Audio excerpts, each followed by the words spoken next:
देखिए, आज मुख्यमंत्री जी जो कि लोकप्रिय मुख्यमंत्री जी हैं हमारे कांग्रेस के, भूपेश बघेल जी का आगमन हुआ। गोविंद नगर विधानसभा में उन्होंने जब दौरा किया, तो लोगों की जो परेशानियाँ हैं, युवाओं का सबसे बड़ा मुद्दा है बेरोज़गारी, जो उन्होंने उठाया। आज महँगाई चरम सीमा पर है। ₹1000 का सिलेंडर, ₹200 का सरसों का तेल, पेट्रोल, डीज़ल के दाम आसमान छू रहे हैं।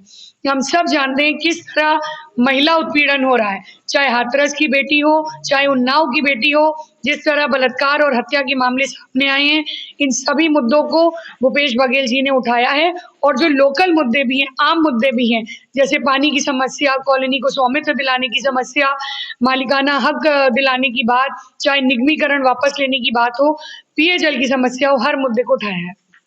आपकी पार्टी का स्लोगन है लड़की हूँ लड़ सकती हूँ, तो आप उसके लिए कितना कार्यरत रहेंगे? मुझे लगता है कि लड़की हूँ, लड़ सकती हूँ, हर वर्ग की महिला के दिलों को छूता है, चाहे वो गृहिणियाँ हों, छात्राएँ हों। आज प्रियंका जी पहली ऐसी महिला हैं, कांग्रेस पहली ऐसी पार्टी है, जिसने महिलाओं को नौकरी में आरक्षण देने की बात की। बसपा की सरकार रही, भाजपा की सरकार रही, सपा की सरकार रही। वोट के टाइम पे तो महिलाएं याद आती हैं, लेकिन ना चुनाव लड़ने देते हैं, ना राजनीति में भागीदारी देते हैं, ना नौकरी में आरक्षण देते हैं। आज बेटियों को स्मार्टफोन और स्कूटी देकर आत्मनिर्भर बनाने की बात किसी ने की, तो प्रियंका गांधी जी ने की। मुझे लगता है महिलाएं पूरी तरह अपनी जो उम्मीद है वो प्रियंका जी पर दिखा रही हैं। पिछली बार आप इलेक्शन में खड़ी हुई थी तो असफलता हाथ लगी आपके, तो इस बार आप ऐसा क्या नया प्रयास कर रही है जो आपको सफलता लग जाए? कि मुझे ऐसा लगता है कि चुनाव हारने के बाद भी मैं निरंतर क्षेत्र में लगी रही, मैं लोगों के बीच में जाती रही, उनके सुख-दुःख में खड़ी रही। और जो वर्तमान के विधायक हैं, कोरोना काल रहा हो या आम दिन रहे हों, विधायक जी का फ़ोन स्विच ऑफ रहा। विधायक जी ने कहा था कि विकास करेंगे, आज सड़कों में गड्ढे देख लीजिए। भाजपा के विधायक ने कहा था कि स्वच्छ पानी, आज पेयजल की समस्या इतनी बड़ी है, उसको खत्म नहीं कर पाए। कोरोना काल में जब लोग ऑक्सीजन मांग रहे थे, जब भर्ती होने के लिए कह रहे थे, तब खुद विधायक जी दिल्ली जाकर बैठ गए थे और गोविंद नगर की ये बेटी लोगों के बीच में रही, उनकी समस्या, उनके सुख दुख में खड़ी रही। तो मुझे लगता है जनता ये भूलेगी नहीं और अपना अपार प्यार देगी। जनता का एक बहुत अहम सवाल है कि इलेक्शन के कुछ महीनों पहले ही जनता के बीच में जो विकास का काम शुरू हुआ था और वो धीरे-धीरे इलेक्शन के आते ही खत्म हो गया। क्या आपकी सरकार आने के बाद ये काम निरंतर कराएगी, वो भी 6 महीने पहले ही कराएगी? देखिए, इन लोगों ने खाली फीता काटने का काम किया है, खाली इनॉग्रेशन किए हैं। कहीं पर भी जाते हैं, ईंट रख देते हैं, शिलान्यास कर देते हैं, सड़क को खाली छोड़ देते हैं। हमारे जो फुटपाथ हैं, उनको खाली छोड़ देते हैं, इंटरलॉकिंग नहीं होती है। तो जो विकास कार्य हैं, वो किसी भी तरह से गोविंद नगर विधानसभा और कानपुर के अंदर नहीं हुए हैं। पहले पचौरी जी फीता काटते हैं, फिर महाना जी फीता काटते हैं, फिर मैथानी जी फीता काटते हैं, उसके बाद प्रमिला पांडे जी फीता काटती हैं।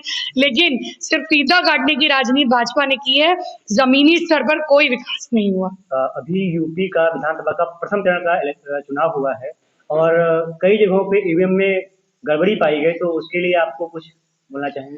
कि मुझे ऐसा लगता है भाजपा बेईमान है और ईवीएम हो चाहे ये लोग कोई भी स्तर पर जा सकते हैं सत्ता हासिल करने के लिए, क्योंकि ये देख रहे हैं जो जनता का रुझान है वो कांग्रेस की तरफ है। आज लोगों में भाजपा को लेके आक्रोश है, चाहे आप पश्चिम की बात करें, वहाँ किसान आंदोलन इतना बड़ा मुद्दा रहा, तो हो सकता है इनको डर सता रहा हो और ईवीएम में कुछ धांधलीबाजी सोच रहे हो। आपके विधायिका बनने के बाद आप यहाँ पे बुजुर्गों के लिए और नए युवाओं के लिए कुछ ऐसा क्या करना चाहेंगे नया जो? देखिए, जो हमारा बुजुर्ग वर्ग है वो चाहता है कि उन्हें पेंशन मिले। पेंशन भाजपा सरकार ने बंद कर दी। मैं पूरा प्रयास करूंगी कि इस मुद्दे को विधानसभा में उठाऊं। सुंदरीकरण एक बहुत अहम मुद्दा है। बुजुर्ग लोग सुबह शाम पार्कों में जाना चाहते हैं, वहाँ घूमते हैं, टहलते हैं, लेकिन आज जब बारिश होती है तो उन्हीं पार्क में कीचड़ हो जाता है, गंदगी हो जाती है। जो युवा वर्ग है उनको शिक्षा के क्षेत्र में अच्छे विद्यालय, विश्वविद्यालय मिलें। रोजगार का मुद्दा उठाऊंगी। जो महिलाएं हैं उन्हें सशक्त करने के लिए कुछ ना कुछ योजना हमारी पार्टी जो लाई है, जो शक्ति विधान लाई है, उस पर काम करूंगी और पूर्णतः बुजुर्ग, महिला, नौजवान साथ चलकर कांग्रेस की सरकार बनाएंगे। चैनल के माध्यम से कोई नया संदेश देना चाहेंगे? बस यही अनुरोध करती हूँ गोविंद नगर के हमारी पूजनीय जनता से, भाई बहनों से, कि इस बार हमें ध्रुवीकरण की राजनीति में नहीं फंसना है, धोखेधड़ी की राजनीति में नहीं फंसना है। जो पार्टी, जो प्रत्याशी मुद्दे की बात कर रहा है, मुद्दे उठा रहा है, आपके लिए संघर्ष कर रहा है, आपके लिए समय दे रहा है, उसको अपना विधायक बनाइए ताकि वो चुनाव जीतकर आपके क्षेत्र में जा सके।